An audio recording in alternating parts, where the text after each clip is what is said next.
the highlight show was just, man, you're talking about, it was like watching game film. Like when I used to watch my matches back, I was just like, you got to be kidding me. Oh my gosh. Why did we put that in? What's that? Why didn't that get edited out? That should have been edited out.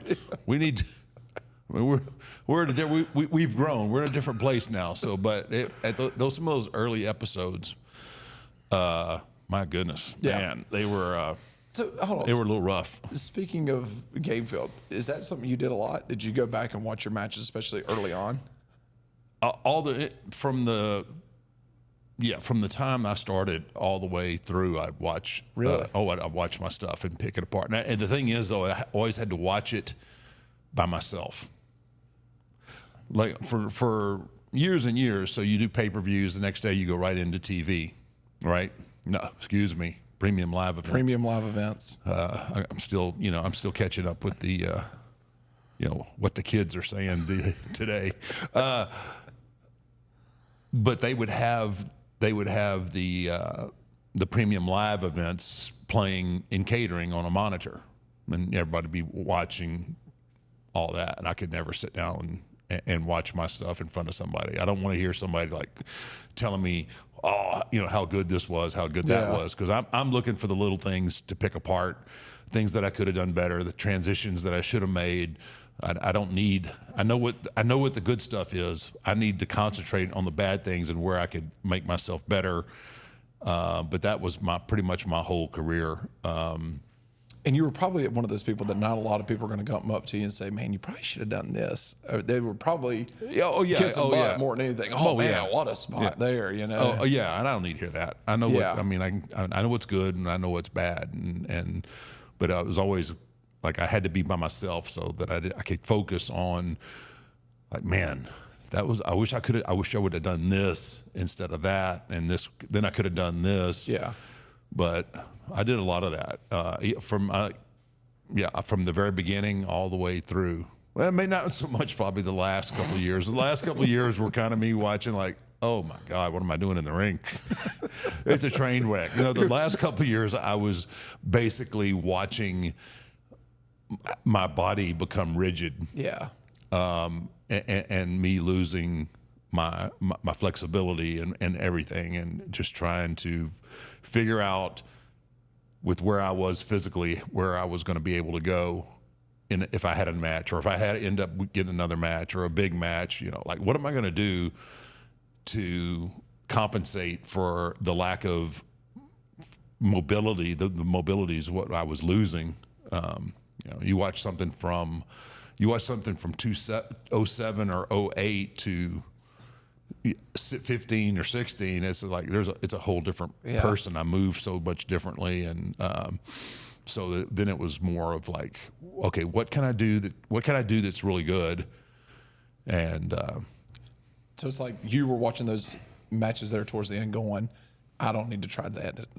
I need to stay away from that. It exposes me for not being able to move the way I want to move. I used to be able to do, but I just can't do it anymore. I can't do it the same way, and I don't want to cheapen anything. So it was always trying to figure out how to, with what I had in what I had in the tank, to optimize and what wasn't there anymore. Was there ever anybody that you wanted to watch your matches and give you feedback, or was there anybody that you ever asked, could you watch this and tell me where I can improve, no matter where that was in your career? Yeah, there were a few people. I mean, guys like Arn Anderson. Mm-hmm. Not necessarily gimmick guys, but obviously I'm a gimmick because I think I had a pretty good handle on the gimmick. But I always wanted to be. I always wanted to be more than the gimmick, right? I always wanted to be a top wrestler, as well as having this gimmick. And guys like Arn Anderson and Brett, guys like that, it would have been nice to have some of their feedback, because they just had kind of a different insight on their approach. Yeah. They were such technicians. Those kind of guys. Yeah. But everybody else, it was whatever. Not that I couldn't have been, some good critiques. Triple H occasionally would offer things up, and I always respected, because I always felt like he had a really good eye, not only for what he was doing, even when he was just a talent. He had a pretty good grasp, especially of the top guys, of what what they were doing, and so he's always kind of been in that role of just knowledge and having a understanding of I think he had a pretty good understanding of what I was trying to do. So if he had something, he would share it, and was vice it something versa. that those guys could naturally come up to you and have that conversation, or were they even, if he wants critiquing, he'll ask for it? Usually most guys, if anybody had anything to say, they would preface it with a little bit of a disclaimer, like, I'm not trying to tell you, or anything. It was very respectful in the manner, and like, what do you think about this? It wasn't anything like, hey, you should do this or you should do that. It was very, very open-ended in the sense of, hey, have you ever thought about this or something like that? It was, and when it's your peers, you know what I mean? If this isn't a guy that's only been in the business for a year that's just coming up trying to tell you what to do. Right. When it's a Bret Hart, when it's a Triple H, when it's an Arn Anderson, you could. Yeah, you can listen. You obviously want to listen because they're all. They've all been at the top of the page, right? So and you don't take it. I would imagine you don't take it as offensive. You know what I mean? Like when a guy like that comes up to you and has a conversation. that was the thing though. Is I never took it as offensive. Like you could do this better, or you could do that. Yeah, it's an idea. It's their perspective, and my God, why would I not listen? I don't have to agree with it, or I don't have to what's the word I'm looking for, apply it, but not. Why would I not listen? Because there could be some. I got some really, really cool stuff through the years, like Ricky Steamboat came up with the idea of the body bag. Really? Yeah, of taking the body bags out and putting my beaten prone opponents in a body bag and carrying them out. How'd that conversation happen? He just came up to me, and Ricky Steamboat, right? You're going to listen? Yeah. You're going to listen, right? Especially because this is the early 90s when he was there. He goes, hey, have you ever thought about doing this? And I was just like, that's genius. It turned out to be a rib on me after a while of having to not, you work these guys, and most of them, it was squash matches, and they were extras, or whatever term you want to use, jabronis. What do they call them? No, you're not allowed to say jabroni. No, well, that's what they were, the jabrones. They're extras or enhancement talent. Yes. Right? Talent enhancers. That's yes. You don't want to. You don't want to offend the jabrones, yes, right? Yes, talent enhancers. I started out as a jabron, so I can. There you go. There you go. Yeah. But having to carry them back sometimes would be some. You never know what you're going to get. One day it might be somebody that weighs 200 pounds. One day it may be somebody who's 250, and kind of round, and you got to get them up. So you got to get them in the bag, get them in the bag in the ring. And then you got to get them to the apron, and then you have to get them so that their feet hit the floor first, and hopefully they don't go Limp Biscuit on you right there. And you got to get them up on your shoulder, and then carry them in the bag all the way out and into gorilla position. And then it was. So somebody had to have made it a little bit more difficult than others in that ring, putting somebody in a body bag, I would imagine. Yeah, there was.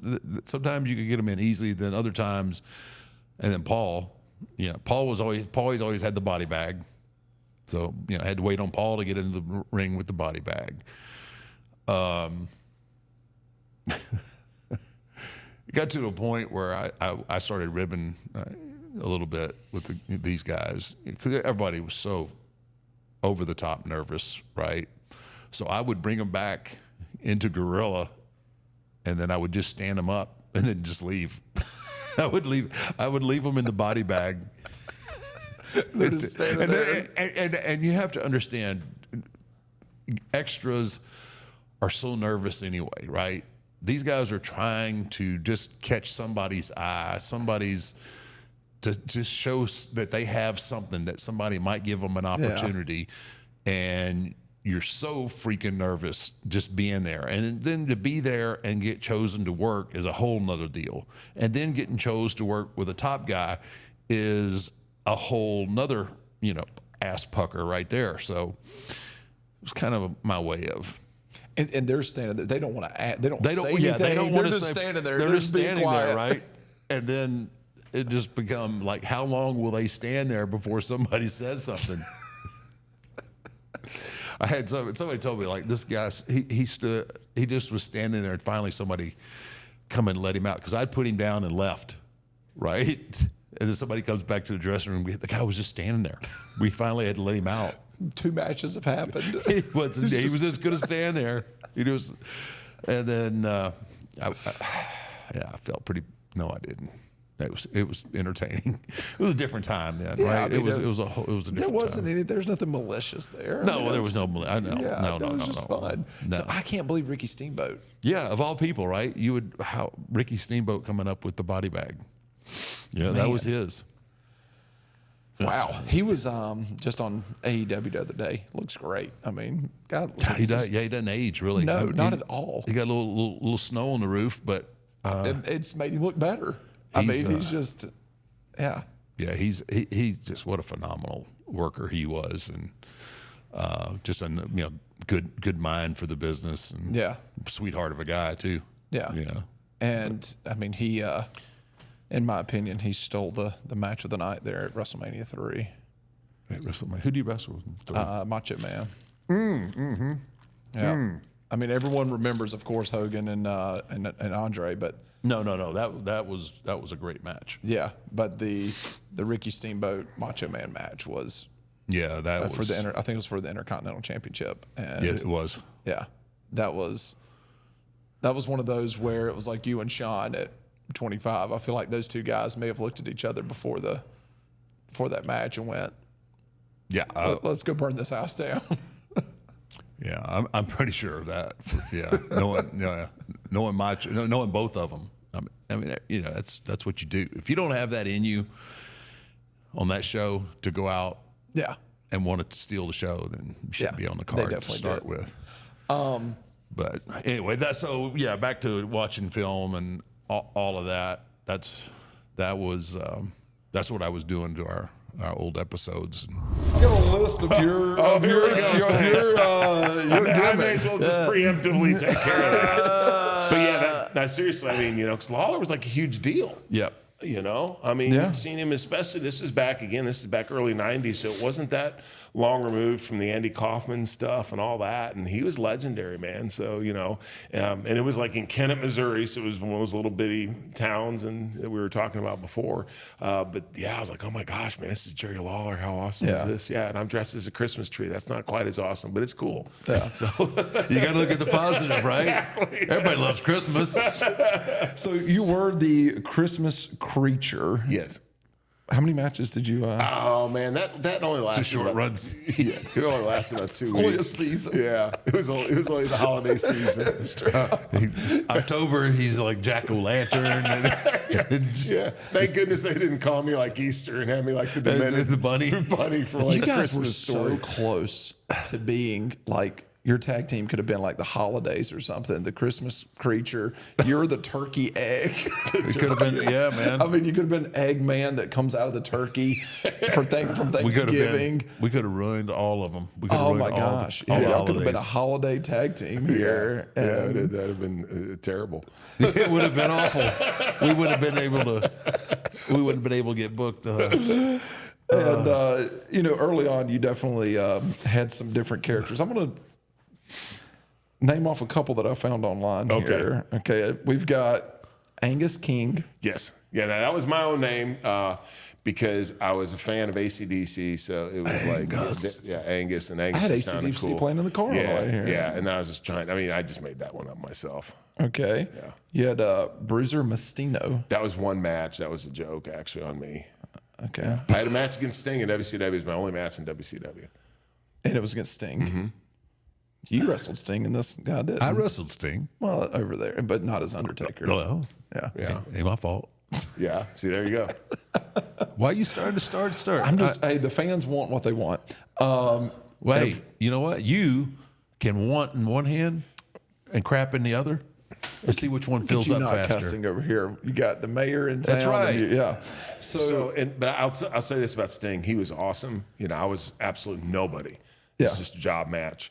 And he was great. And afterwards, you know, came in and said I did a good job and thanked me and everything. So he was really cool and very classy about it. That's awesome. Yeah. And of course, the Christmas tree creature. It's just Christmas creature, but I look like Or Christmas creature, yes. My mom made that outfit.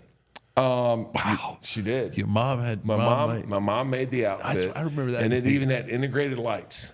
So you know how Jericho had his cute little jacket? I beat him to it with my Christmas lights. I'm the Christmas creature. Your lights worked. I didn't My know lights that. worked. I had a battery pack and everything. And my mom did that. Did you actually wear the outfit in the ring wrestle as a Christmas Yes. tree? I wore the This outfit wasn't around a the thing house, that Do you man. not know anything about I've never seen this. I've never. Lawler's territory? You I was dressed as a Christmas tree in the ring, Matt, with lights. Actually, it looked like a swamp thing because it kind of had the swamp thing. the garland kind of made the face look like the swamp creature. Yeah, Oh my God. the garland. And There went into that. Wait, didn't you have like peppermint socks I on? did have peppermint socks. Yes, yes. It was That's awesome. it was straight out of Dr. Seuss. I was like the Grinch that stole Christmas, just bigger and not as Big talented. Grinch. What we do for money. Wow, You're right. that's great. That's You awesome. were I forgot about the peppermint socks. you were Doomsday. Mm-hmm. Okay. How long of a run did that have? That was actually Puerto Rico and then USWA. So that was on and off for a couple years. That was Doomsday at the time. Doomsday was he'd killed Superman in DC Comics. Okay. So I thought that was pretty cool. Yeah. You killed Superman. Yeah. I killed a couple territories with that one. beat me to it. Darn it. Then you were Mike Unabomb. No. There's never, that's not true. So that's not a real one. No. Were you Unabomb? Unabomb, yes. Okay, so you weren't Mike Unabomb. No. All right. I thought you just got creative there No. and added or took down the mic. No. Sid Powers. Nope. Never a Sid Powers. Nope. Spartacus. Yes, that was Germany. Okay. Otto Vance thought that was a cool name, so he called me Spartacus. And then That's everybody's pretty like, cool I name. am Spartacus. I am I am Spartacus. I am Spartacus. Spartacus. Yes. And then, of course, everyone knows the Isaac Yankum. Yep. Yeah. DDS. Yeah. You were Fake Diesel. Mm-hmm. And then finally Kane. Yes. Now ask me which one was my favorite.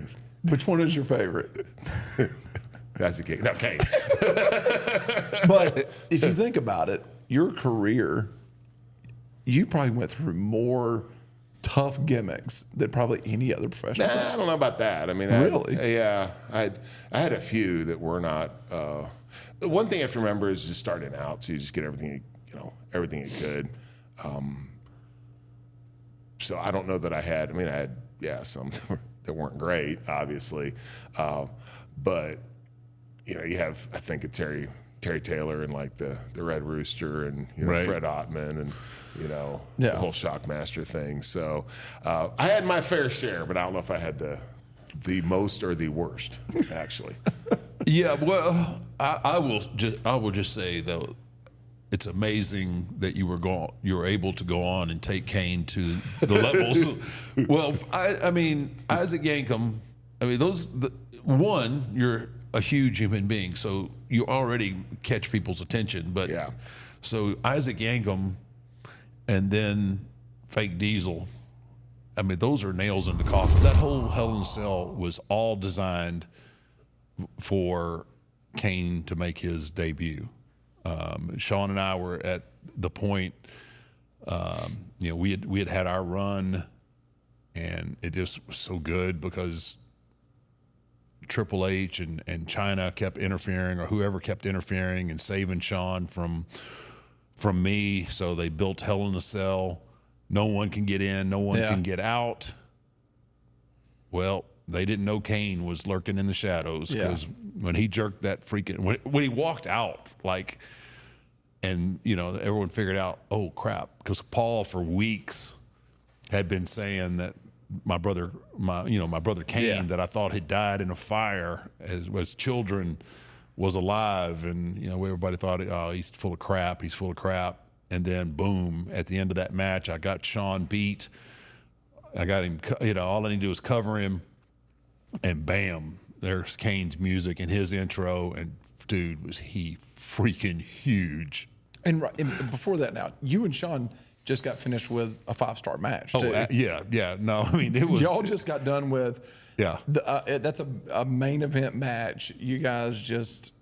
Yeah, we just killed toured it. Yeah, we set the standard for the Hell in the Cell. Yes. On day one. And even if without Kane's debut, that match is a top 10 match of all time on anybody's list. And then now all of a sudden.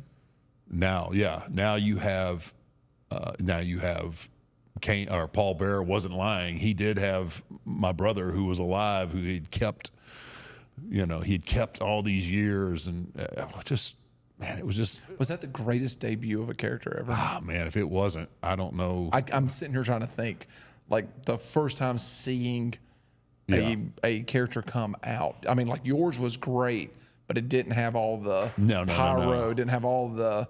No, it didn't have the drama behind it. Leading up I to I was a complete mystery. Yeah. Right? I was just a mystery guy. Like, okay. And then I walk out and, I had a presence, obviously, but this had a backstory to it that you could already start to visualize and what would Undertaker's brother look like. And then, everything could not have been more perfect. Yeah.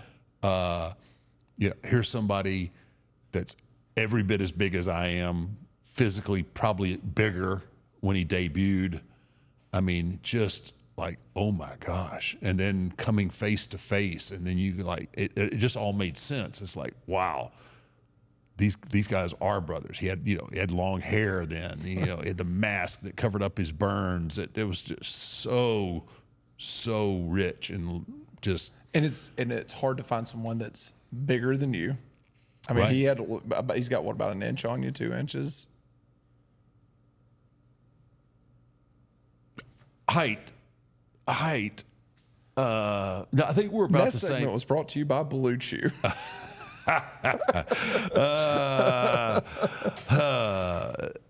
No, actually.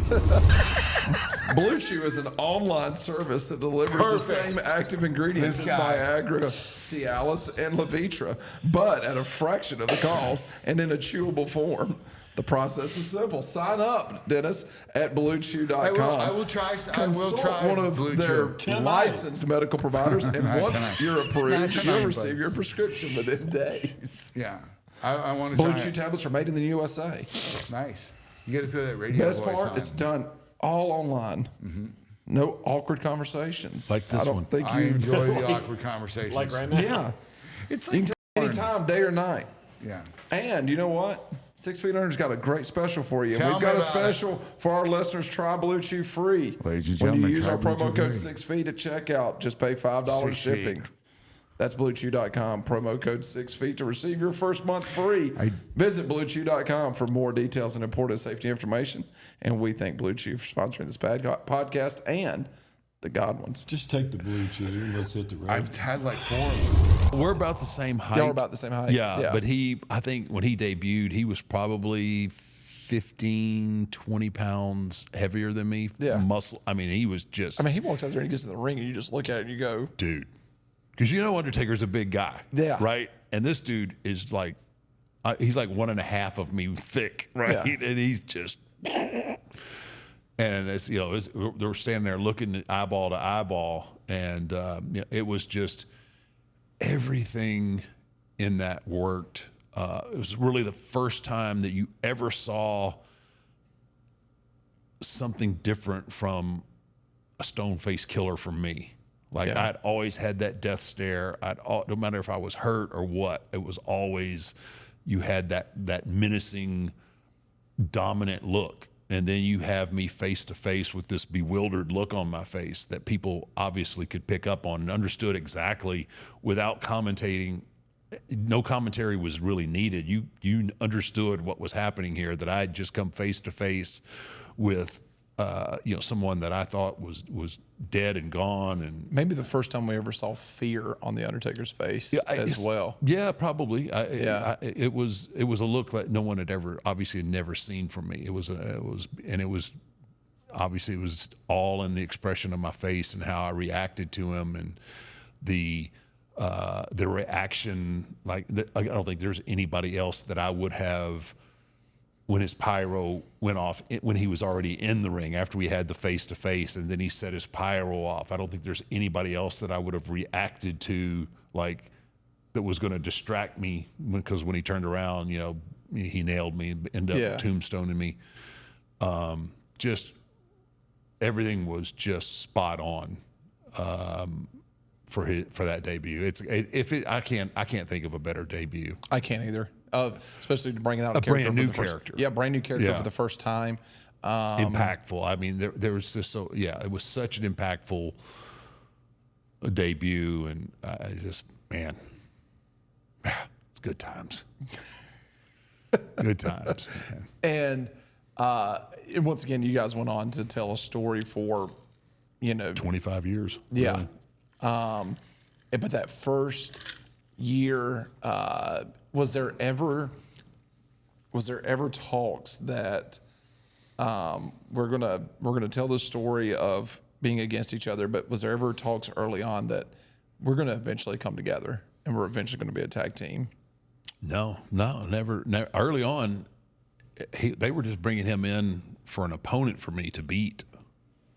This wasn't going to be this was going to be a short-term deal. This wasn't a 20-plus year. No, they had no idea. They had no idea this was going to be what it turned out to be.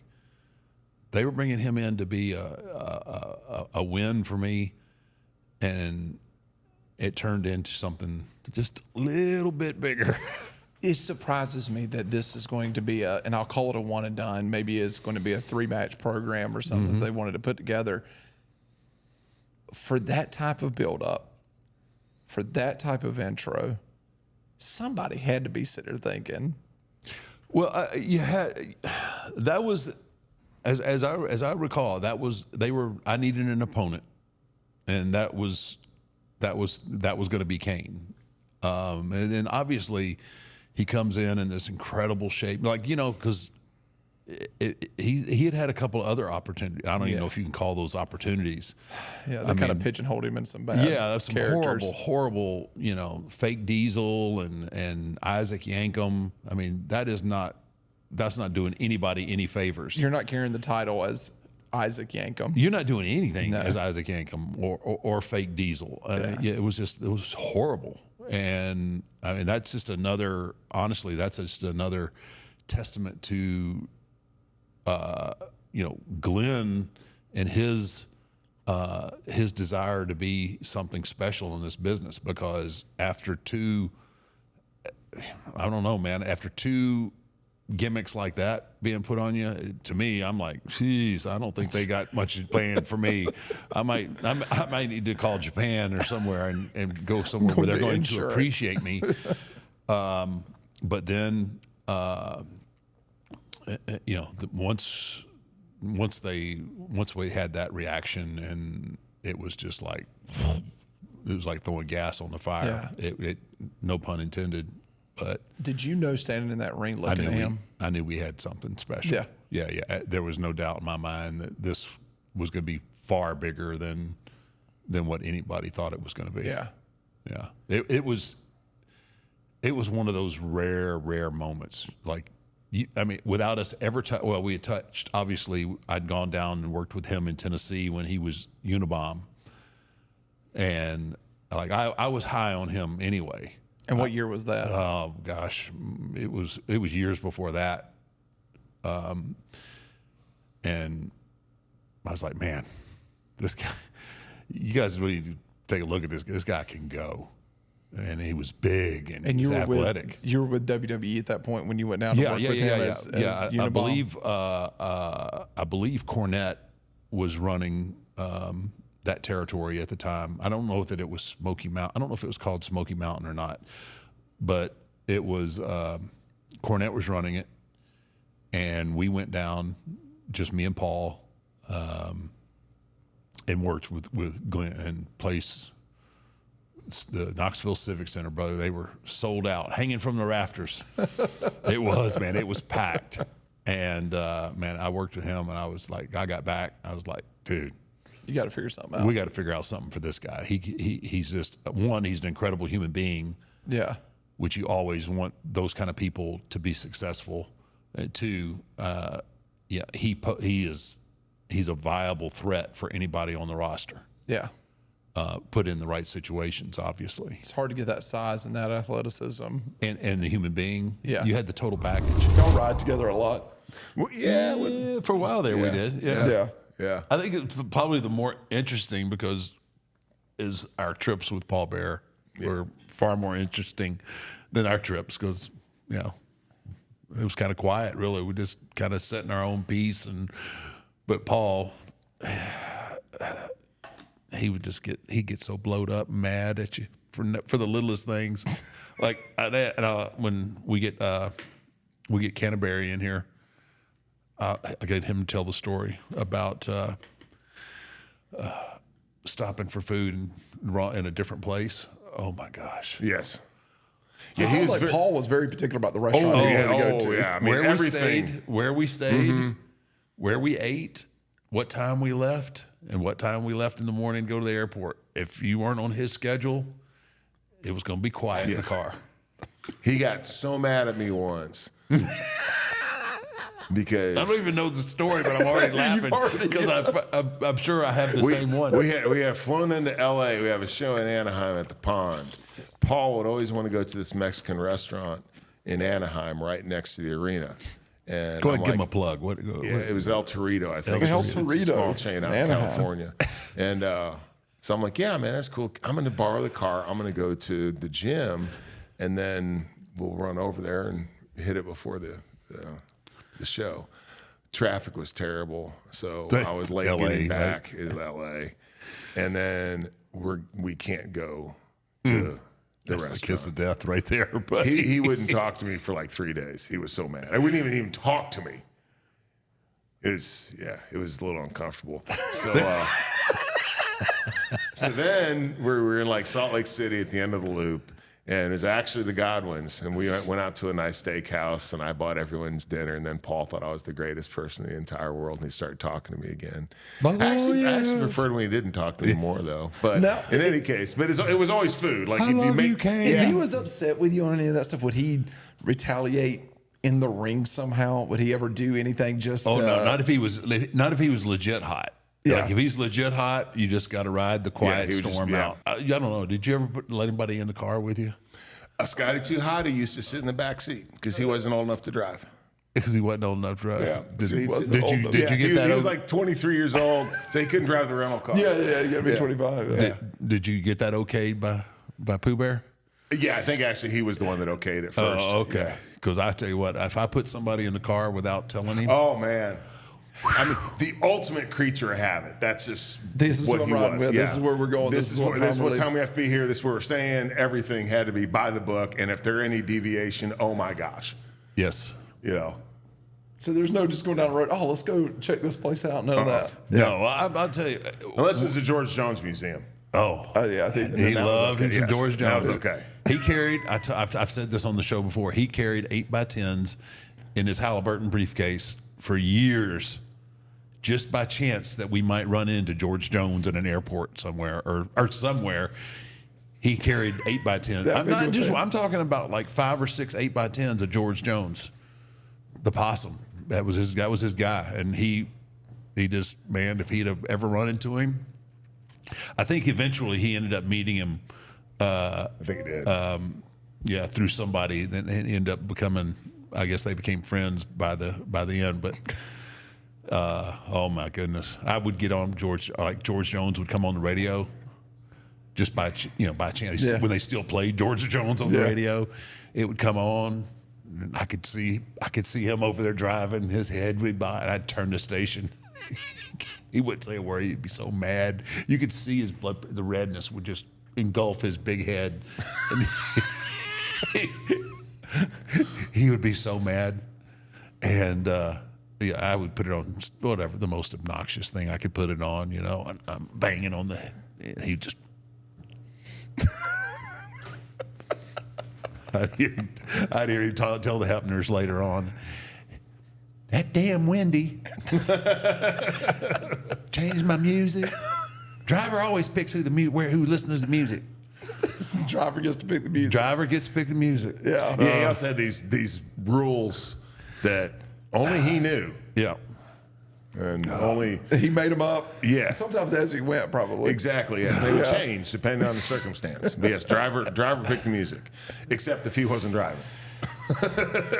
Oh man. Mark, I got to start doing better, bud. Yeah. Yeah.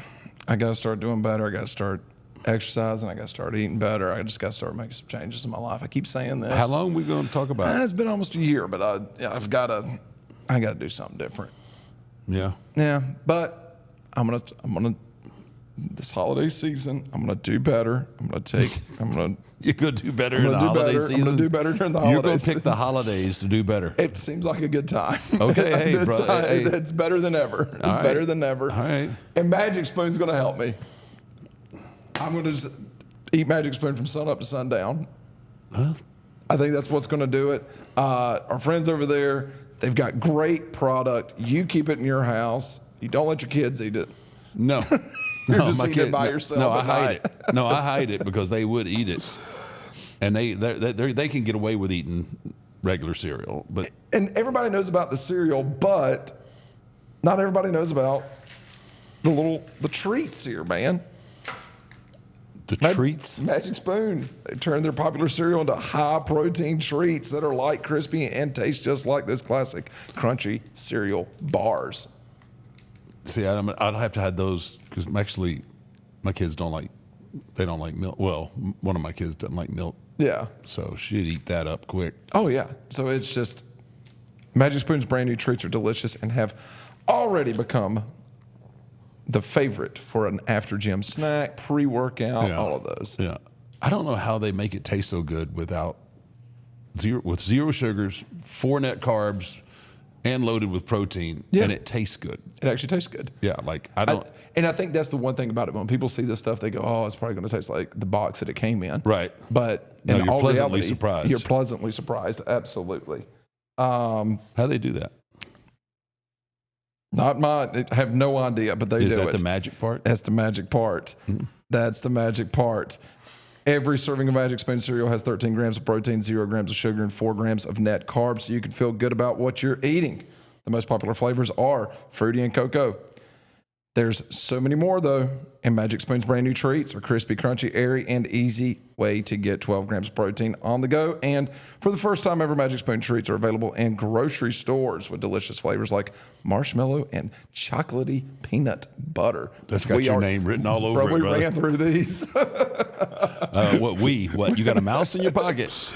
All I And- saw was an empty box. For our fans and listeners, get $5 off your next order at magicspoon.com/6feet.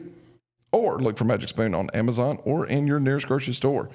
That's magicspoon.com/6feet for $5 off. Magic Spoon. Hold on to the dream. Hold on to the dream. It's going to turn your world around, It's brother. going to turn your world around. Thank you, Magic Spoon. Gunther's special. Gunther, I'm telling you, he's just. And you know what? Who I had a long, nice talk with too while I was there. Actually, it was Monday. I'm sorry, it wasn't at SummerSlam. It was this past Monday in Austin at Raw. Was Kaiser? Yeah? Yeah, I'm high on him too. I mean, obviously Gunther's a little bit further along. Yeah. But watch, keep an eye on Kaiser. I think he's going to be special. But I had a long talk. He's easy to hate. He's easy to hate, and like what was really refreshing to me is like I was giving him my perspective on what he should be doing, and he was like, "That's what I've been feeling. I've been feeling all of this, Yeah. And he's just been waiting for his opportunity because he's been in the shadow of Gunther. Gunther is he's the real deal, man. He is a throwback. I thought it was a good move. Protected. Damien was protected in it. Yeah. The finish got a little bit. Got a little bit. I didn't like the finish. The finish got a little bit screwed up, but Damien was protected. Got the title on Gunther, and now the table is being set. You got Drew and Punk. They got to get through their stuff to figure out. I don't know if that's ever going to happen. Randy is going to work with Gunther at Bash in Berlin. That's going to be interesting. Once he starts getting hammered by those I was about to say, chops. Randy. How is Randy going to react to those chops? Is Randy a guy that's okay with chops? I don't know about it's going to be. Randy isn't a really. I've had a couple of really nice conversations with Randy the last couple times I've been around him, and he is in such a different place than where he normally was. He looks happy. He is happy. He's He's having a great time. He's enjoying life. He's enjoying his role within the company. I think everything's going great for him. And now he's about to bleed. He's about to get the snot beat out of him. And I'm curious. You can watch somebody else's match, but until it's you getting hammered, with the knife edge chops. And I know you are not. You never wanted to take a chop. I didn't like your them. thing. I didn't like them. And Gunther, is he the best? I mean, is he the GOAT of chopping at this point? I mean, I put Ric Flair up there, but I mean, I think Flair was a work shoot chop. It was there. Yeah. I mean, you felt it. But Gunther, man, there's not really a lot of like hit and slide off with Gunther. His is kind of hit and go in a little bit. I mean, there's like a pause there where it's going into your chest. And there's a recoil and another one coming right back. But I mean, it's just it's perfect for him. Okay, now is there this sense of pride amongst the boys in the locker room of who comes back with their chest? Like, I took it more than you took it, but I mean that right there is that's just stupid in my opinion to try to be the winner of that game. I don't want to be the winner of that game. You could have that. You could be the winner. You could be the recipient of the most chops. Oh my gosh, it would be interesting. Well, him working with Randy in Berlin too, on top of it. Yeah, he's going to be a mega ultra baby face. And I'm just really excited because Gunther's going to be in the ring with a guy that is on a lot of people's Mount Rushmores. I mean, he's going to be in there with one of the best. I don't want to cut you off, but did you hear the promo that Gunther cut on him? No, I didn't. About all of his championships and all of his accolades. And he's talked about like how good he could have been if he hadn't have been a flake. But that's my translation. Oh, it was good, man. And Randy kind of he weathered that storm and had a comeback, and then he went into his grandfather. No, I did watch that. That was on that was at Monday. Austin. Yeah, that was Monday. It was a good promo, and which is kind of scary to think like how many times he may have won the championship if he'd have had his head on right the whole entire time. But it was a really good stiff promo, like a half shoot kind of deal, which was really good, delivered well. He delivers everything with such confidence and such arrogance that it just like, ooh, man. Yeah. Like I want to see Randy punch him in the chin. And what I love about it is that people don't know if they should cheer or boo this guy. Yeah. When he comes out. Yeah, that's going to be because he's so dominant. That's going to be a difficult thing for him. It's just the nature of the beast that heel or baby faces these days it's a really fine line. Yeah. You know, You can't that's figure why out if people this guy- like Dom. That's why he's such a anomaly. Yeah. Because he is a 100% across the board heel. When people just like look at him and just want to beat him up. Yeah. Because he looks like you could beat him up. Yeah. And You then should be able to beat and him you up. should be able to beat him up, but you just don't have you don't get that opportunity.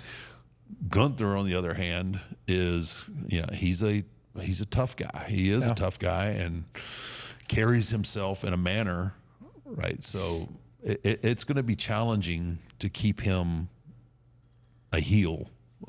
That's just the nature of the beast now. Yeah, I would like to see because I personally feel like he's probably going to carry that title to WrestleMania. So I'd like to see what ends up. Where does his WrestleMania? What's his WrestleMania look like? Yeah. What is it?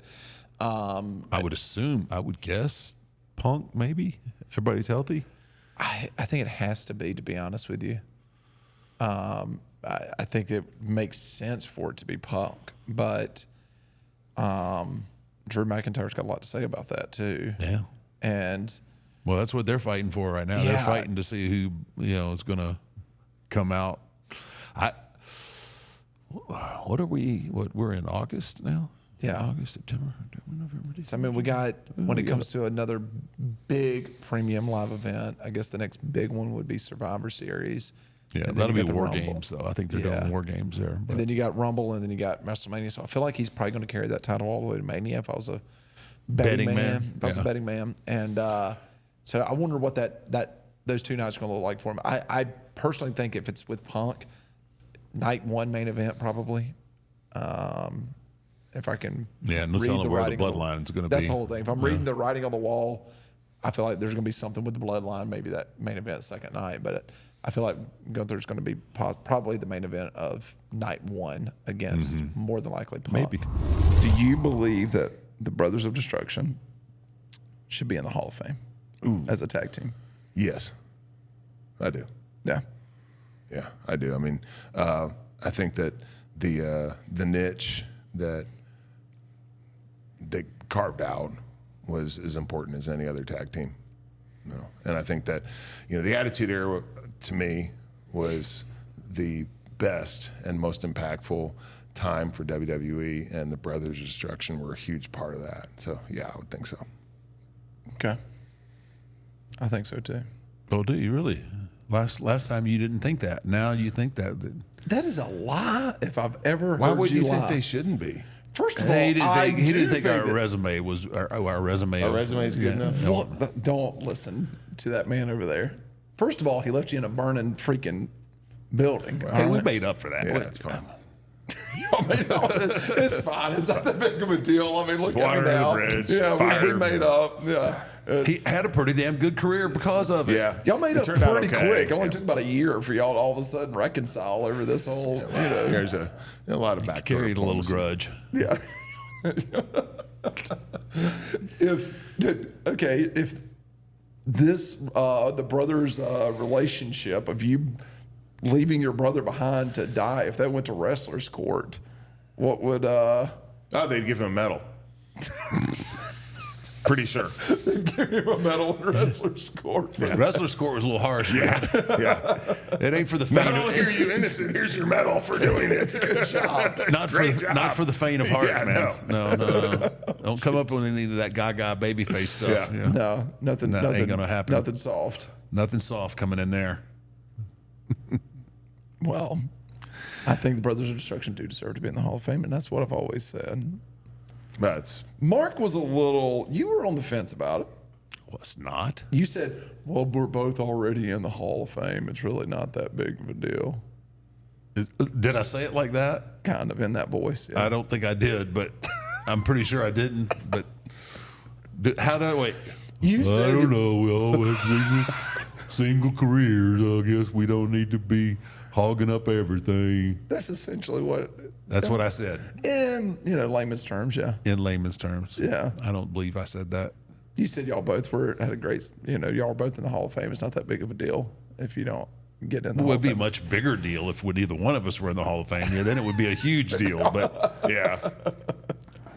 I mean, I'm figuring they're keeping an ace up their sleeve for when they need something. They don't have anybody to put in. It's It starts getting to a the bottom of the dry barrel. They put in. we'll just put these two. We'll put these two knuckleheads. They're going to be here anyway. They'll be here anyway. Let's get something out of Can't get them. rid of them. Yeah.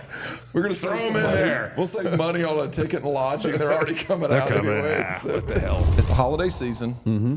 People are going to probably eat a little too much, maybe put a few pounds on. Oh yeah, I've that's a been known given. to do, I've been known to do that. Yeah, you started early. Yeah, I started back in like March. Yeah.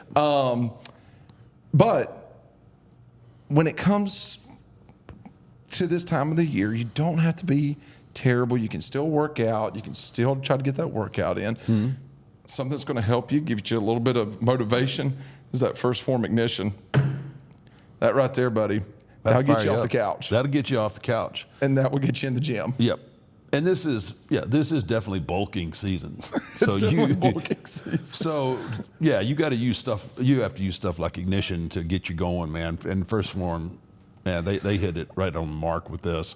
You get a little bit of that in your system, yeah. A full belly, yeah, you're gonna want to hit the gym. And, you know, we don't promote anything that we actually don't believe in. This is something you've said off camera and everything else. Their pre-workout. Oh, it's legit. Oh, it is legit.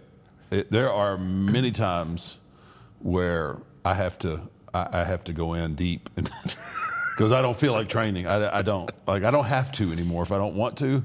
And that makes it tough. And it does make it tough. So and I'm not sometimes I have super discipline and sometimes not so much. But I tell you what, if I get in the ignition, well, I'm gonna work out. Whether you want to or not. Yeah, well, yeah, because I got to burn that off. And no, first Phorm, first Phorm definitely got it right there. And what a product! Absolutely. They've been with us essentially since the beginning. Great folks over there that make great products, great human beings, great Americans. We love everything about what they're doing. This holiday season, it's fine. If you want to eat that extra piece of pumpkin pie, that's fine. But just remember. What about some white meat turkey? Like the late night, why does it got to be pumpkin pie? I love me some good pumpkin pie, boy. Let me tell you something. Might we digress there? Oh, and the casseroles. Dude. Man alive. I'm not a turkey guy. You're not a turkey guy. I like turkey sandwiches. What's I your don't meat like of choice? Ham. Give me a ham. Figured. Oh man, my ankles will be swollen by like Saturday from all the ham I eat. You swallow all that sodium. All that sodium. Blowed up like a puffer fish. It's bad. It's bad. It's to a point where like I have to. So I buy a ham for myself for the whole weekend. I'll cook it at the house and I'll eat the whole thing myself. I don't need to know all that. So it's pretty bad. So, but come Monday, Take that home with you. After Thanksgiving, Take that home with you. I'm going to start my first Phorm regiment and get back in the gym and get myself in shape. That's the only way I can do it. I normally hoard all the ignition when we have it here on set. Take that with you. Take this one with me. Yeah. Well, I appreciate First Phorm, guys. Go check out First Phorm. The link is in our description, and get yourself some great products. They got all kinds of stuff over there. They got beef sticks. They got the pre-workout. They got the proteins. They got everything you want. Some Protein's solid too. Yeah, Yeah. really good flavors there. The stuff works. Go check them out. Thank you, First Phorm, for supporting our podcast. We appreciate it. The Brothers of Destruction. How did that come about? When did that first conversation start with, hey, let's do something together? Well, after a while, it just becomes natural. We had run for that part of we had battled each other. We had our WrestleMania match. We had the Inferno match. I think we had pretty much gone through the one-on-one and moved on. And then it just kind of become like a natural, like, can you imagine these two together? And we were just kind of in that situation where it happened, and we got put together, and it was just It's as good as it unstoppable was. duo. I mean, that's the thing. It was awesome, but it was too awesome. Yeah. Because too there's good. nobody. I mean, There's nobody can be nobody who matches up to two guys with two giants One throws lightning and the other one throws fire. I mean, like, how do you match anybody up against that? Yeah. You don't. And that was so the thing that made it so cool and so ominous and dominant was also the reason why it didn't last any longer than it did, because they just couldn't book anybody with us. Yeah. I mean, we had to kill. We had to kill everybody. Yeah, none of it doesn't make sense if you've if you've got a tag team that's combined weight of 300 pounds. That's Facing a combined weight of almost 700 pounds. Yeah, it just doesn't. I mean, the math doesn't add up. no. And yeah, it was. Man, we just smoked everybody, and we end up getting the tag belts, and then the WWE tag belts, and the WCW guys came over, which I think was DDP and Chris Canyon. I believe they had the WCW titles. So then we had to have a unification match. Yeah, you guys were 3-time tag team champions. Yeah, I mean, seriously, it was fun. It was fun doing pre-tapes together and vignettes together. It was a lot of fun, and it wasn't much work because we just were so physically dominant over everybody that we pretty much had our way, and it was. And that's where it's also with both of y'all. This is what it's always been kind of interesting whenever you bring two guys together that were singles, for singles wrestlers for most of their career. Right. Come together, especially two guys like y'all, where all of a sudden now, like, who's going to finish this match? You know what I mean? Like who's going to do the sell and who's going to get the hot tag? Well, yeah. Like who's gonna get the finisher? Who's gonna get to pin the guy? You know what I mean? Like who's gonna get that glory? You know what I mean? Like especially with you two, right? And I'll tell you, Glenn he always volunteered to sell and Really? give me the hot tag. It wasn't even the only argument that we ever had was on the times where I wanted him to get the hot tag. Yeah. And he was like, he was like, no. He said they don't pay. They pay to see your. They pay to see your hot tag, and you get your hand raised. I said, no, man, it's just a team deal. He goes, I sell, you come make the comeback. That was just kind of wow. That's how unselfish he was. Where there was a lot of people in that same boat would have like, well, let's go back and forth, let's switch it off night after night, Yeah. which I was willing to do. He didn't. He just he obviously part of that was he was grateful. I think for the help that I'd given him, and then also who the Undertaker character was as far as the company.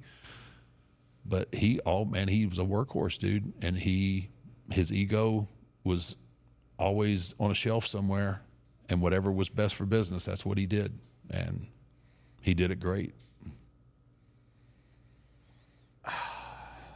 That says a lot about him to do that. You're not gonna find a better human being than Glenn Jacobs. Dude, I've got one story on him that I can tell, and even that isn't bad. I mean, it really isn't. It's nothing other than him, being a little bit, tiny bit, maybe overserved.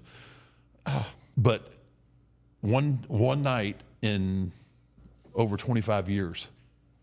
Other than that, he is just like first on the bus, ready to go, first in the arena, first got to get set down and go over, figure out what's going to happen in the match. He's just a consummate professional, and just a pleasure. Honestly, God, I mean, it's boring to almost keep putting him over, but that's who he was, Yeah, that's who he is. And it was just a lot of fun, though, man. You think about it. You go back and look at the Undertaker and Kane, and you look through some of the powerhouse tag, like who comes to mind usually for the Road Warriors. Yeah. We dwarfed the Road Warriors. I mean, the Road Warriors were jacked up and big dudes. We dwarfed them. If you if Brothers of Destruction went, had a 10, 15-year career together where y'all were just a tag team, you know what I mean? Do you go down as the greatest tag team of all time? I think so. I mean, obviously there's teams out there that can do different things, but as far as a dominant tag team, like I said, there's nobody that matched up with us. There was no one. If you think about it, and I may be completely wrong because there's a lot of those years that, I was not watching wrestling, but are y'all the last kind of main event tag team that WWE kind of had? Well, I mean, as a tag team, maybe.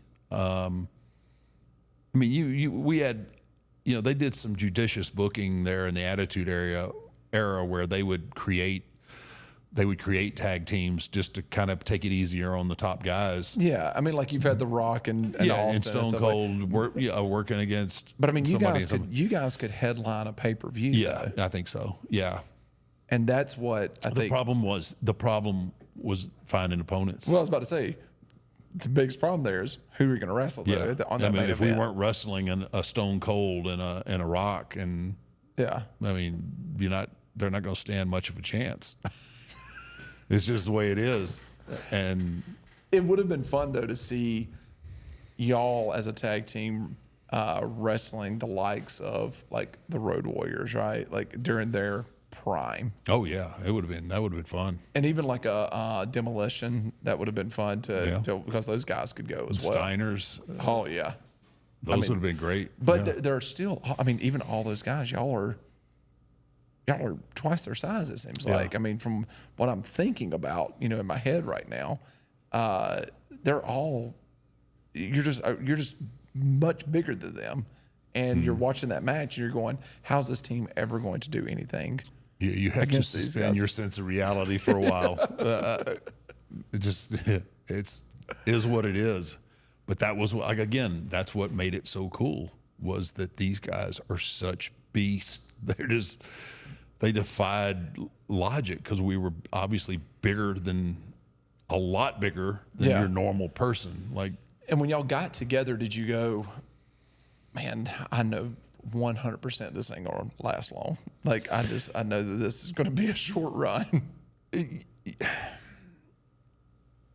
think we were having so much fun. Like, we didn't really think about it. Yeah. Like, if I had to really put thought into it, yeah. I mean, that's not going to go for a whole long period of time. And to be truthful, like, you want to be in the singles picture. Yeah. But it was good for me just to recharge my batteries and just take it easy on my body while having a good time with Glenn. It really was. It was fun. It's still making money too. I mean, with that type of tag team. Yeah. There's no doubt. Yeah, we're making money. We're a draw. We're an attraction. Yeah. Just to see the two monsters together is like, oh my gosh, who are they going to feed them tonight? It was just one of my favorite things that we did. We had a squash match, and I think it was on Raw against High and Tai. Funaki and gosh dang it, I can't remember the other guy's name. But anyway, the finish was going to be double last rides, and anyway, so I go and I think it was Funaki. I give Funaki a last ride, but when Kane took his guy and pulled him up, he went up over his head and went out the back door, right? Went right over the top of him. And it just turned off the cuff into an ad lib of me chastising Kane for not being able to do the last ride. So it's big brother telling little brother how to do this particular move, and it turned out to be a funny segment. It was bad for those guys that were in the ring with, because they had to take several last rides. So now I got to show you. Yeah, how to I got to do show you this. again. Then they're like, "Oh, no. Like, sorry guys, this is," Please. and everybody was just eating it up in the crowd. So that was a lot of fun, but it just turned into something really spontaneous. Dang it, that's one. I said it. Oh, just got a I got a in the jar right there. Oh, man. Oh, All man. right. But anyway, but it turned into a really, what was going to be a kill segment turned into a funny segment. And me teaching Kane how to do the last ride on Raw was, that poor tag team. dude, over that's there, a long way. Yeah. It's not just a power bomb. It's from the power bomb position, it's a full extension, and then the way I almost feel bad for even having that in the repertoire. It's a brain rattler, man. It really is. I worked with the team in the shadows, and I was like, "Hey, Nick," I said, "pull together." I was like, "Mark loves giving me a hard time." I was like, "I know the fans give me a hard time. I'll pull some of those comments together and let's review these comments." Wait a minute. You want to give time. You want to give time to comments. Sure, why not? These people took their time to write them. We might as well. Oh, give are you them- turning baby? What a baby face statement. I'm just trying to do the right thing here. I'm trying to give back to our fans. Oh my gosh. I'm trying to give back to our fans. Suck. What a suck ass. Oh my gosh. Oh, these comments right here, people, Okay, all right. feel a little different Come on. about me. They feel a little different about you? Did you get all the good ones out of that? Both of them for you? There's no good ones about me, Mark. No, come on. Very few. There's people out there that have to love something about you. Well, I can tell you who doesn't. Who doesn't like you, man? We'll go see them. We'll drive by and see them. I don't even know how to pronounce this. D.I. Nozos 97. D.I. Nozos. Nozo 7. Nozo 7. 97. 97. Yep. So does that mean you think 97? He was born in 97? Probably so. Which would make him what? 27. 27. If that's the case. If that's the case. Okay. Yes. Or he's 97 years old. One of the two. One of the two. All right. Yeah. I doubt it's 90. I doubt that. Somewhere in between, I bet. Yeah. But he took time to write out a nice message here for us, or for me anyway. You're going to love this. I think Mark's podcast would be better if Matt wasn't the host. Well, You're the host. I'm the host. co-host. So yeah, he talks very slowly. He gets off topic a lot. He talks about the same thing on every episode. His pacing is not good. Also, he doesn't ask enough fan questions. Takes Matt like 5 minutes to get to a point. I just wish he had a different host. Like I wish he had someone like Brian Last, who is Jim Cornette's host on his podcast. Someone who has a personality and knows how to make the show very fluid. They need to change the structure of this podcast. Matt spends way too much time talking about himself. Like the episode about the ministry era. That podcast was 1 hour and 15 minutes, and the first 45 minutes were spent talking about this group dinner they had. It should only take 5 minutes to recap a dinner, then move on. Wow. Man, this guy is full of critiques. I mean, what podcast does he run? The Dianozo 97 podcast. Oh, wow. Yeah. Yeah. My goodness. He has got quite the critique there. And I've dove into it. I've broke it down. I've unpacked everything he said, and I took it to heart. And I keep him in mind now moving forward. Moving forward, you're going to Keep him in mind on how my I bet he pacing just is. loved us talking about the Olympics for And 35 basketball. and basketball. I bet he's pulled his hair out and all of his neck beard hair and everything else. It's almost like we take our time and we want to talk about what we want to talk about sometimes. And it's That's the beauty of having your own podcast. yeah. And if you don't like it, you don't have to listen to it. Watch That's good. Cornette's. Yeah. Or listen to Cornette's show. Yeah. I enjoy his show too. I do too. I love Jim Cornette. You know that. And yeah, I think it's funny. Could you when- speak a little faster?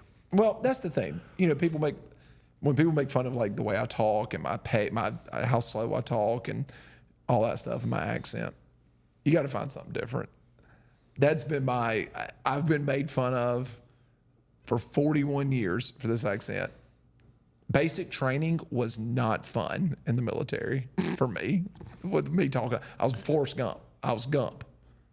That was your nickname? Gump, come here. That's the way I talk.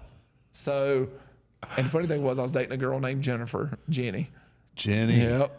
Wow. Yep.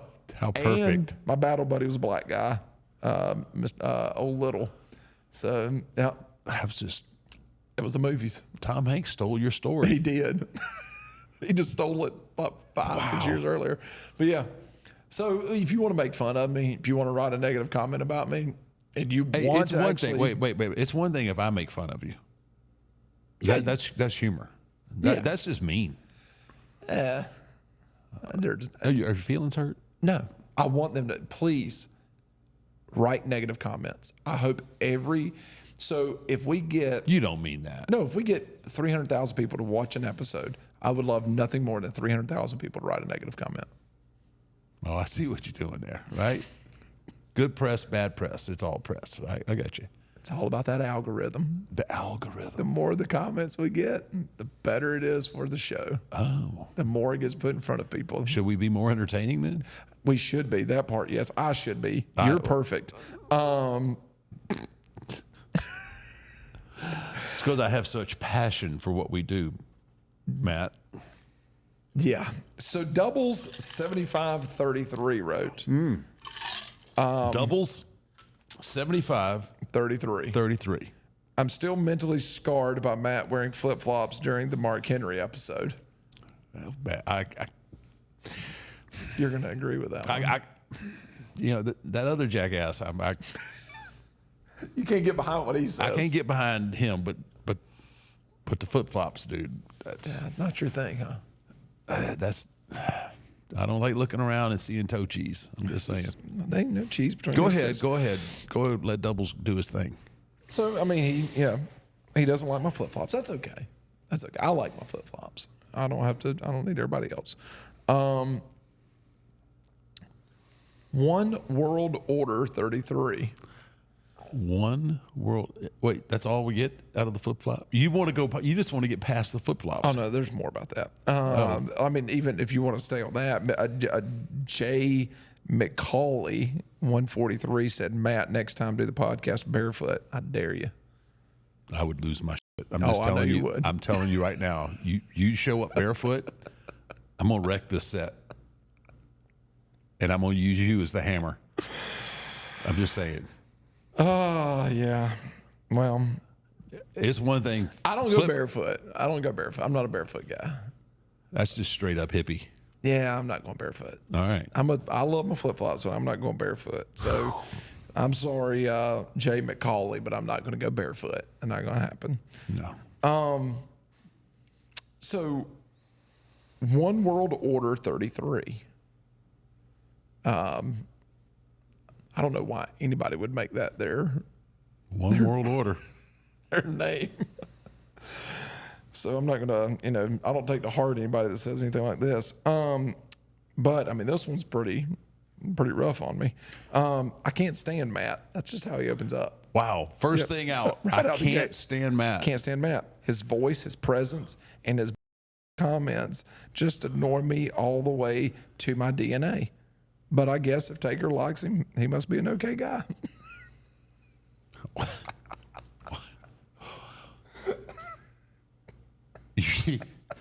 Your comments. What? I would have not, like, if he might have elaborate a little bit on, Yeah, I mean, I would some too. of the comments. It's very broad strokes. I mean, I can name many comments, but I mean, if you're going to make a statement like that, At least say, when Matt said give this, examples. this, and this. Give examples, Yeah. and But no, One World Order 33, man. One World I Order. can't stand Matt. Just I mean, that's harsh. Just to yeah. come right out of the right out the blocks. with man that. alive. That's just Yeah. Yeah, you can't stand me. I don't what I don't feel bad for me. I do. Really? I mean, that's not a fair assessment. Hick, I mean, Redneck. Redneck, I mean, he could have easily. all of those, I mean, Yeah. I could easily get with. But, I mean, just to come out with some spew hatred like that. Yeah. I don't, I mean, to sit there and say, I can't stand somebody, you got to really kind of reason why. And I mean, he did say his voice, his presence. The presence, I mean, like, wow. I mean, you don't even like my presence. I mean, you don't even like me being in a room. Like, I don't even like me being, in the building. Like, That's harsh, man. If I'm sitting in a restaurant and this guy sees me, is he just going to leave? He's and gonna go, leave his dinner I on the can't do table. this. I can't do this. that guy over there. The dude's presence just, yeah. Wow. That's somebody that's investing a lot of time. And, I mean, you've really rubbed his, I guess so. man. My presence bothers him. Your presence. Yeah, that's the part that's like, wow. Man. I try to bring joy to a room, but You apparently do. not. I mean, you're just like a breath of fresh air or sometimes. Wow. I'm going to have to take all the sharp objects away from you. Yeah. Let me tell you something. Here in a couple of weeks, I'm gonna be sitting on that beach in Mexico, smoking a cigar. I'm going to call you every day. I'd love for you to. No, you wouldn't. You don't want to hear from Amy would kill. She would kill you and me. I know. It would almost be worth it for making me do this. Oh man. I wonder. I mean, I should ask. Do you think Amy is one world order? 33. We might need to investigate. I need to look into this. You might have. Yeah, I mean, we got people, right? I've got somebody that can figure out who one world order is. Yeah. What if it just tracked her back to your computer at home? Would you be surprised? Not at all. Not at all. That's the thing. Here's the thing. If this said Amy Lida, I would go, Okay. that checks. That makes sense. That makes sense. But this jackass. This dude doesn't even know me. He just knows me by the 45 minutes, hour that we sit on here. Talking about nothing. Talking about nothing. So, but, Alexander Winkle was nice. Alexander Winkle? Yeah. He had something nice to say finally? Matt, you rule. I was like, That's it? that's it. You rule. Yep. See, when comments like that happen, I don't need examples on why. You just rule. I just rule. You just accept your ruling. And I'll just accept it. who was that again? Alexander Winkle. Alexander Winkle. Thanks for being nice. Thanks for being a decent person. And just saying something nice every now and then. It's not hard to say something nice. It's real not. No. But I'm glad. You look how happy you are now. it kind of makes me, yeah. So, I'm not the only one that's catching some heat. Really? Oh, yeah. Who else? So I have zero idea how to say this.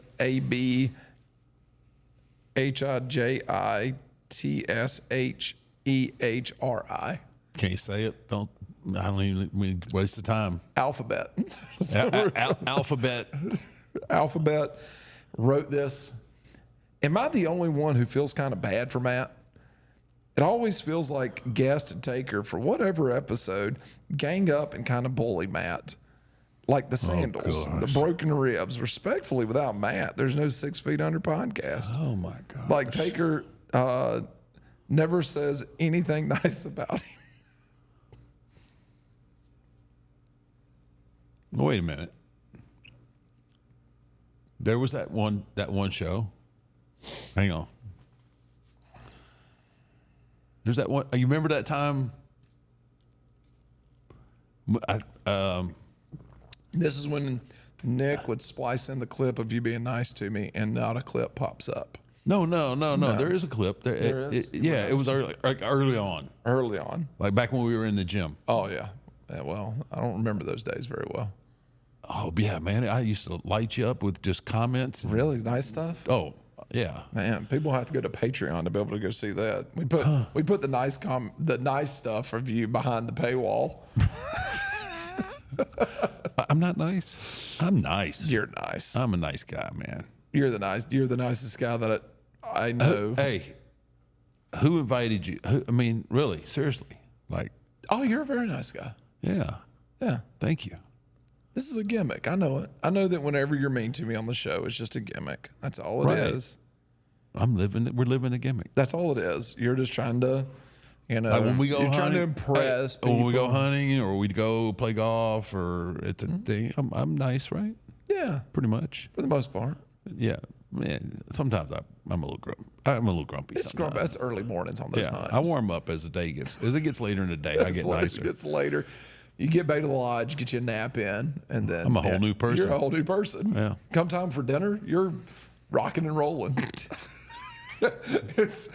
You finally woke up. You're ready to go. I'm by ready dinner. to go. Everybody else is ready to go to bed, but it's all right. You're ready to stay up All all right, night. man. I'm going to consciously make an effort to be. To not be a bully. I'm not going to bully you because in this day and age, a bully. Phew, Oh, yeah. no you one get likes a canceled. bully. You can get canceled. I can't get canceled. Yeah. It's usually when your friends are on here. That's when you're I really. wish I could get canceled. I know that's what you wish. I want to be canceled. I know that's your goal. It can easily happen, I mean, only if I let it, but I don't think you want to let it. bruh. It'd just be easier to do a farewell episode, and then we could just Get it all out. Get it all out of my system with the one last You don't need to episode. be canceled then. Someone did say a cucumber should have broken the streak. That's Ain't no need for that. the dragon chaser. Put that on whoever said that. The dragon chaser. The dragon chaser. My I favorite got comment so something you far. can chase. How about that? I got something you can chase with your damn cucumber comments. Yeah, I'm getting a little bit fed up with the cucumber stuff, really. And the next time, I may just slap the next person that says I'm scared of cucumbers. I'm not scared of cucumbers. I don't like cucumbers. They taste awful. They smell horrible. And they upset my stomach when I was a kid. That's the only thing. I don't like cucumbers. I don't like the smell of them. I ain't scared of nothing. Why you got to bring up cucumbers? I didn't. The dragon chaser did. Yeah, all right. Dragon chaser. I'm going to chase your ass down the street and beat you with a cucumber. How about that? Dude's chasing dragons. I don't think he's scared of you. Right. Well, hey, if he's chasing the dragon, brother, he don't give a damn. But I am getting a little He hot might about the want your cucumber. cucumber if he's chasing the dragon. That was a little inappropriate. I'm just saying. Oh, my gosh. I'm just saying. Oh, man. Man, I tell you That what. just put me in a bad mood. This a cucumber comment. Why? This is uncalled for. They said that should have broke the streak. It should have been straight. Yeah. That's almost. I bet that's how he sounds. Yeah, cucumber should have been straight. But that's gonna get him. That's gonna get him all fired up. Is that a cousin of yours or something? Liv Morgan is just killing it right now. I mean, I think she's the most believable wrestler in WWE right now. Wow, that's a bold statement. The most believable. I sat there with my wife, and and I even said that, and Amy looked at me, and she's like playing with something on her phone, and she's like, "So what makes her the most believable?" And I've said this before. She's the girl that we all knew in high school. She's this hot girl that goes and steals your boyfriend. She's kind of a mean girl. Everyone kind of wants to be like her, outside looking in. And then when you get to know her, she's kind of mean and stealing boyfriends and just kind of just a mean girl. I think this is some personal drama from your past that may be coming to surface here. No. That's what I'm thinking. No. Yeah. No. I was very loyal to all of my girlfriends. You probably were. Yeah. We're talking about Liv, though. We're talking about the other side of the story. But no, she's very believable. She's that person. We've all met that person. We've all been around that person. And I think that's what makes her believable. How about Dominik, though? Dude, is he not killing it? He doesn't have to get in the ring and wrestle. No. That's the great And thing that's about the it. great thing about it. He ain't getting beat up. He just got to be Dom, man. And those checks cash just as much as the ones A where lot easier because you don't hurt when you're driving to the bank. Mark. we got a new sponsor, Artisan Grange. Artisan Grange. They're right here in Texas. Good. They do like a hemp pouch, non-tobacco, non-nicotine. Looks like a dip can, so you can still look cool with it in your back pocket. Get that skull ring in your back. That's pocket. right. You can get that ring in your back pocket, right? Like all the cool kids are doing. But they got great flavors: cinnamon, mint. They got like a coffee one as well. Really? Oh yeah. You don't have to spit. You don't have to do any of that stuff. Just a little pouch. Yeah, let me try one. Smells good. Throw it in your lip. You can do one in the lower. You can do one in the top. Look at this. You can just fill your mouth full of. My granny used to do snuff up there at the top of her lip. Yeah. Yeah. I had a great aunt that did that. Mm-hmm. I had a silver can on her porch. Well, this no tobacco, no nicotine, Artisan Grange, Texas-based, Texas-born and bred, right here, just like you. Got to be a good company. It's got to be a good company. All people need to do is just click the link in our description. They can get themselves some cans also. Like I said, tons of different flavors. They all taste really good. And they're just made of hemp, 5 milligrams of CBD. It's not going to get you high. It's not going to get you any of that crap that people will think. It's just good for you. It's just good for you. It's just good for you. Maybe helps you get off tobacco. Maybe it helps get you off nicotine, whatever, and be a little bit more of a natural alternative to natural dipping. alternative. Yes. So, Artisan Grange. Artisan Grange. We appreciate y'all supporting the podcast. Click the link in the description below and pick yourself some Artisan Grange up. Yeah, the guys that get done wrestling Gunther, they're going, can I get Dom's deal? Yeah, I want Dom's deal. Dom is a heat-seeking magnet. Oh my gosh. And just the addition of the super mullet and the horrible mustache. Just makes it even better. Oh my gosh. And then you have Liv hanging all over him, which, it's somewhere it's going to have to blow up in his face or both their faces, obviously. Oh yeah, that's going to implode as well. But yeah, you got the two people with the most heat in the same angle. Dude. Yeah. And then you've got Pat McAfee and Michael Cole leaning into it Oh, every yeah, Monday hard. as well. Hard. Yeah. So they're doing a great job also pumping up that to where people are hating them as well. But Dom is okay. You were on Logan Paul's podcast. That was Sunday morning before I got on the plane and flew home. Did you see Dom's deal? I've seen little snippets of it. Okay. So there's one that I just saw a snippet, a short or whatever. And Is that what they're called? Shorts? yeah, they're called shorts. There you go. That sounds better than snippet. Yeah. Okay. Shorts. So I don't know if you know or not, but Logan got in some trouble in Japan years ago. He ain't that old. How old? Like, And he was younger, and it was back when he was really, early on with YouTube, and he was doing these videos and stuff. And he ended up doing a video in Japan where it was in the forest where the guys go out and they commit suicide in this forest in Japan.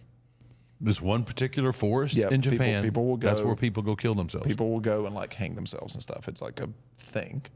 And he was there. He went to this forest just to go check it out and is filming himself. And is very younger, Logan Paul. And How much younger? I mean, he's 20 something. How much younger can he be? I think it was maybe late teens, early 20s. Okay, I don't know okay. his exact age. right. But goes out there, makes a video with someone hanging in the background. Shut the front door. Yeah. So he was gotten a lot of trouble. It was bad. Where was did bad. he post that? On YouTube and or Vimeo or whatever what he was on before, and yeah, pretty bad. So Okay, was it rigged or was it a real person? real, this was a real situation. And he's doing a video. He knows the person's back there and everything else, and he does a video in front of it. And he's walking up, filming this person's hanging there. Shut up. Yeah. It was not a good idea. It was. Whoa, I had no idea about any of this. Oh, he got a lot of heat. Got a lot of heat. Got in a lot of trouble. Pretty bad situation, right? So, and it's one of those things where, like, he apologized. He over the top, done everything he could to kind of, but it's still out there, right? What does Dom do? What did he do? Dom sits down and just straight faced. They were talking about wrestling and touring and everything else. And he talked about, he's like, yeah, he goes, I love wrestling in Japan. He goes, hey, you ever been to Japan? No. And Dom is doing, you can see him biting his lip. Oh. And Logan's just like, he's like, yeah, I've been. Dom's like, man, he goes, God, dude, he goes, I love you. Can't wait to see you go wrestle. Like, is he like banned from Japan or something? kind of. So Dom's like going deep into it, like, really leaning into this. Oh, that's and then awesome. all of a sudden Dom broke, and Dom was like, man, are you even allowed like back in Japan? That's crazy. So I gotta actually have to look that As up. far as I know, this is like the first time anyone's called him out on it. Oh. And Dom was just like, and that's where Logan goes, yes, I'm allowed back in Japan. I can go to Japan. He goes, I've chosen not to go to Japan. And he's like, he goes, to be honest with you, the only way I really want to go back is if like I'm asked to come back, or, as hey, we have forgiven you. We would love for you to come back to our country. And he's like, but I wouldn't wait long on that one because that ain't gonna happen. no, probably not. Oh wow. Yeah. So I can't believe I've never heard this. But the fact that Dom just turned the tables on him like that. And I don't know if this is something to where the first thing that popped in my head was Dom's thinking 2 years down the road. Dom's thinking, If he's thinking that far ahead, that just puts him at a whole nother level and that's again. that's what I thought. If he's setting the table. Dom is trying to set a table here to work a program with Logan. I would have loved nothing more than in that moment for Logan to have literally like kicked him off his show. And then we knew, and I would know then, I was like, okay, this is going to be something Somewhere that could down be. the line. Yeah, right. Yeah, they this missed could the be boat fun. on that, right? Yeah. Obviously, Dom just, he did it without. And it was the interview going? I mean, he wasn't. It was a great interview. It was a great interview, From what I but it's understand. straightforward. Like I'm not. I mean, it wasn't like Logan wasn't messing with him or anything, was he? No. It was just. No, And they he- just started talking about like wrestling and That's traveling and great. stuff. And Dom just slid this in. Wow. And I don't know if Dom thought leading into that interview, Oh, man, okay, he had to. I've got to go in this direction. I've got to get the conversation to go to this direction where I can mention Japan. That's just and then where next I level, can mention, hey, have you literally looked right at Logan and was just like, have you ever been to Japan? And there was like a hush for about Fell 3 over the seconds. room because believe me, that room is full. You said that. You Of said people. there's like, I don't know what we're doing compared to what they're doing, but there was a ton of people. Like there were, I was just like, we don't have prime money to be able to have we ain't that got type any of money. We got no money. to have that type of entourage. Yeah, I was just like, everybody was extremely nice and I was just like, holy crap! There had to have been 15 people. And me and you talked about it, like even like Joe Rogan's show, #1 podcast in the world. There's like 2 people there. There's the guest, or however many guests there are. Yeah. If one of the guests happens to be a wrestler, Tony Hinchcliffe's going to be there. There's Joe and there's Jamie.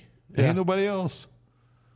And I was just like, oh, man, if this is the way it's supposed to look, man, we are way off base. They're true, we don't have prime money, but man, I don't know if you need 15 or 20 I don't people know to run a podcast. I don't know that would be beneficial. Like, It's I have a gotta hard be enough like, time not cussing you out, much less if you had 15 people back back there. mom- Somebody would make a noise that would really tick me. I would probably go off on. Yeah. But hey, That's.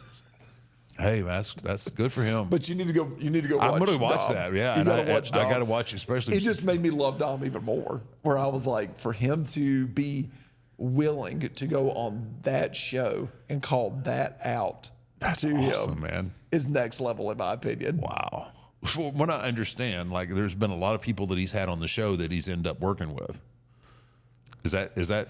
Well, I mean, I think he had Randy Orton on, if I'm not mistaken. Yeah. So And so he was worked with Randy Orton. I don't know if he ever had Roman on. I don't know if Roman Reigns has even ever done a podcast. oh yeah, sure he has. Shirley. Oh. Don't call me Shirley. But yeah, That's interesting, man. so I mean, I'm gonna when I don't know when it'll be, but when I see Dom again, I'm gonna just I got to get all the that's a what gentleman's is it the handshake. tea? What I got to get all the tea? Is that Yeah, it? yeah. You got Is to that get what spill all the the tea. kids spill the tea? All the kids are saying That's that. what they're doing. So yeah, Dom went next level on Logan Paul's That is just- podcast. that is great. Yeah. Yeah. Yeah, I love it. So look, Dom is, becoming one of my favorites because I'm a heel guy. I love the heels, right? So It's hard to be a heel in this day and age, but he's doing a great job. He can't even talk on a mic. no, I mean, it's and he like doesn't have to. it's like Vicky. Oh yeah, If someone, I wish Vicky could come back. If Vicky and Dom together with Liv, my goodness. and the storyline's there for it. Oh my gosh. The storyline's there for it. So, and that's what I love about what they're doing. Neither one of them have to get on the mic. Neither one of them have to get in the ring right now. Yeah. And Well, at this point now, it's Liv has got to stay 2 steps ahead of Rhea. She's Yeah. going to get killed. That's not a great physical matchup for Liv. not at all. But that's what makes it intriguing too, because the imagination, man. When Well, Rhea gets a hold to of her, the other part to it is also with Liv in that ring against Rhea. You know, there's going to be some type of outside interference. There's going to be something that's going to end up happening in that match because Liv knows I can't beat Rhea with just one-on-one. It's a different physical specimen here, and so there's got to be some type of outside interference. So Dom or somebody's going to get involved at some point, right? At all times. So that makes it just even better. And if you're a heel, you got to have some outside interference, right? You got to have somebody come in there with doing something. and you know what? I haven't seen a lot of the physicality of the matches, but I bet you in this whole storyline so far, hadn't been a lot of flippy doos. There really hasn't. You know why? Because they can tell a story. They're telling a story. Far more important than flippy doos. Rhea and Liv are telling a story right now, and it's Well, the story. Well, I mean, man, there's 2 stories. There's 3 stories. I mean, geez. Yeah. You've got the world title that's in the picture, which is the least important, probably. You've got Dom cheating on Rhea with dude. That's just. when was the last time we've seen seen a story like this in the female division? Oh, this deep with this many layers? Yeah. It's been a minute. That's pretty special in my opinion to where that's what we're having a conversation about the female division of it being this type of storyline. That speaks a lot to where the business is at today, right? Yeah. To where that right there is, I'm excited to watch Monday Night Raw to see that storyline. And But it reiterates my whole point to the business. It's about the story. Yeah. And this story works in the Attitude Era. That's what's great about it, I think. Yeah. Like this story works in the Attitude Era. You could have put this story right in the Attitude Era and it would still be amazing. yeah. Well, I think we touched on. I mean, y'all touched on a lot of things. Yeah, we touched on a lot of things in the Attitude Era. But I think that's what's great about it. It's like I think there's a lot. Everyone's always chasing that era. They're always chasing us, trying to build a story that can compete with something that happened in the Attitude Era a lot of times, right? And this storyline. Good luck. Yeah, you're just not going to. This storyline sure does feel like it though. Got to keep it just a little bit edgy. It's a little bit edgy. It was when Vader had gotten arrested in Kuwait, and That's right. that was kind of the impetus for the whole Vader deal. got arrested in Kuwait. Oh, that's a different. That's That's a great story. All right. Okay. I don't know, should we tell that story before we get into the? Yeah, just- that's a I much mean, better story, actually. Because I'm a huge Vader fan. And, This is great. And I've been to Kuwait, and yeah. All right, so so it's- at the time, I happened to be world champion, right?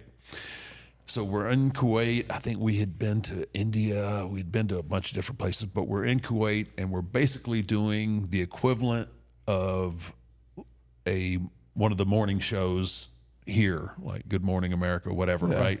It's the Kuwaiti version, and so there's the interviewer is sitting directly across from me. There's a table, and then there's a couch over here where Vader is sitting, which is he's sitting much closer to the interviewer than I am. I'm the farthest away, and we're promoting that me and him I'm going to defend the title tonight against Vader.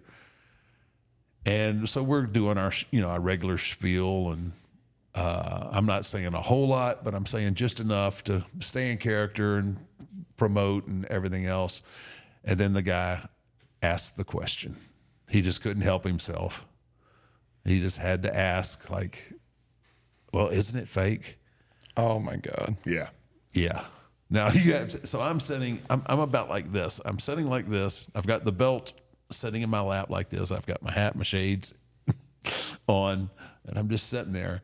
And this guy, now inside, now on the outside, I look as cool as can be, right? Now on the inside, I'm like, oh no, he didn't. Because I knew what Leon was going to do, and he did. Yep. He set up on the edge of that thing, and he grabbed that guy. Thank goodness. I mean, he didn't. I think he just shook him a little bit. Yeah, he didn't hit but him. the guy didn't appreciate getting manhandled like that one bit. Well, yeah. So then they shut everything down, and Jerry Briscoe was he was the producer that was with us, the road agent. He got me, grabbed me, told me to get in the car like right away. So It was awesome because the whole time, like, Leon's got the guy Mark's sitting there like this. and I'm like, oh, Leon.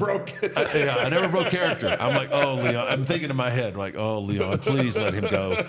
Don't hit him, Leon. Please don't hit him. Oh my God. Jerry's trying to get me in the car to get me out of there, and Leon comes up to him and he goes, Dave, what do I do? And I was like, dude, you've done it, brother. Way to take up for the business. He was like, yeah. I was like, yeah, man. Yeah, don't let him push you around. Then I'm getting pulled out. I'm getting pulled out of it. Let him push you around. Don't let him push you around. And they pulled me out, put me in the car, and the car speeds off like a movie. And I can looking back at Leon. Yeah, he had to stay. We went home. He had to stay like 3 or 4 days. Yeah, we're like at the hotel, like the Kuwaiti army's here to arrest my Vader. Oh God! Remember, they do these graphics on Raw, and it's like a picture of Leon, like, boom, he's in jail. He's in jail in Kuwait. We're back doing TV. So he's in jail in Kuwait, and there's no one to work with Undertaker. And that's where they kind of came up with the idea for Kane. And then I can remember who I talked to, if it was Bruce or who, from a payphone in like Jackson, Tennessee, and he's like, hey, we want to do this thing. And I'm like, that's awesome. And then initially it was just supposed to be like one-off. Yeah, it was a one-off. And then Vince, I guess, liked the idea so much that... Well, there was a little bit of a reaction. Yeah, I think what happened was in the that debut. cage that night. Yeah. I think that won the audience over very much. Yeah, that was. You just know, like when you're in there, you do certain things, and some you don't have to say anything because obviously there was no word spoken, but you just have a feel when something special's about to happen or there's the potential for it. And that night, man, it was. You could feel it. What was the conversation in the locker room before? I don't really before yours and Sean's match. I don't know that we really spoke a lot other than what what we were going to do. Yeah. And We didn't. Now, one of the cool things though is people ask where the pyro cue came from, right? Yeah. And that was all him.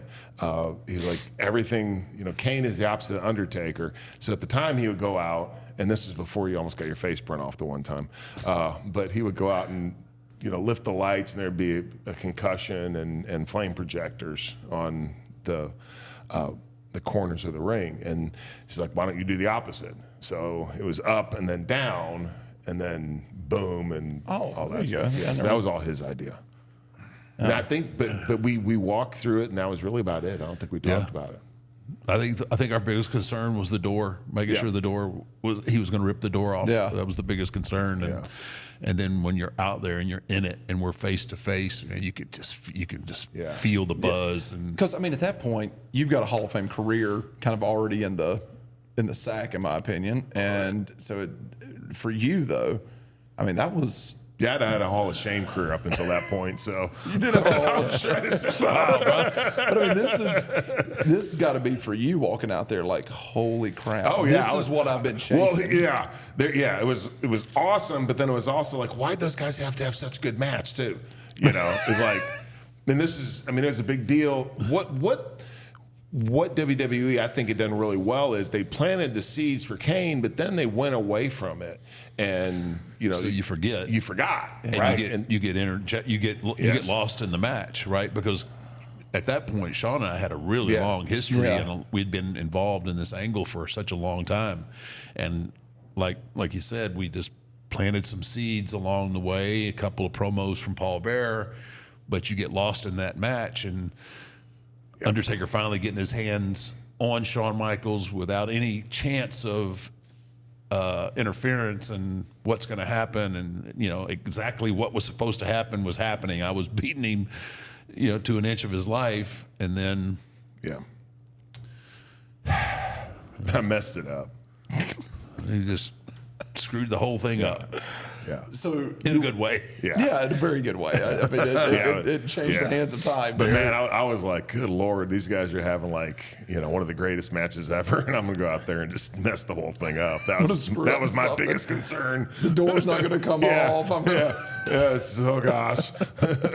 So That'd be worse than the Shockmaster tripping. Yes. What's he shaking the door for? ooh, that's intimidating. Oh yeah. You've got some dude come up and upset with a key. It's not very. It's like, hang on 1 second, guys. He's got like 50 keys. He's having. He's going through all of them. Paul's are like, son. Oh, he lost the keys.